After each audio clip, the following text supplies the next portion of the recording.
రైతు భరోసా అన్నారు.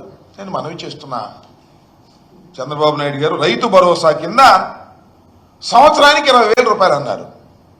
పోయిన సంవత్సరం ఇవ్వాల 20,000 రూపాయలు బాకీ రైతుకి, మళ్ళా ఈ సంవత్సరం ఇవ్వాలి, అది ఇవ్వాల. ఈ 40,000 ఎప్పుడు ఇస్తారు అనేది మహానాడులో ఎక్కడ చెప్పలా, చెప్పే ప్రయత్నం కూడా చేయలా.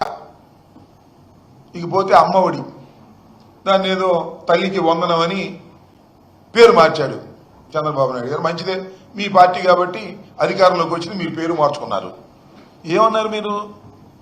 జగన్మోహన్ రెడ్డి గారు ఒక పిల్లవాడికే ఇస్తున్నాడు ఎంతమంది ఉన్నా, మేము అధికారంలోకి వస్తే ఒక పిల్లవాడు కాదు, ఎంతమంది పిల్లలుంటే అంత ఇస్తాం. ఒక పిల్లవాడు ఉంటే 20,000, ఇద్దరుంటే 40,000, ముగ్గురుంటే 60,000, నలుగురుంటే 80,000. ఈ రకంగా పాట పాడారే. మరి గత సంవత్సరం ఏం ఇవ్వలేదే? పోనీ ఈ సంవత్సరం ఇవ్వాలి కదా, ఈ సంవత్సరం ఇచ్చే పరిస్థితి లేదే. ఒక పిల్లవాడు ఉంటే 40,000 ఇవ్వాలి 2 సంవత్సరాలు కలిపి, ఇద్దరుంటే 80,000 ఇవ్వాలి, ముగ్గురుంటే ఈ రకంగా పెంచుకుంటూ ఇవ్వాలి కదా.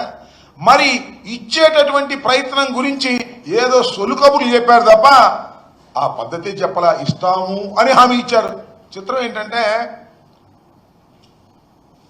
గతంలో ఇచ్చిన హామీలను నెరవేరుస్తామని హామీ ఇచ్చారు మహానాడులో.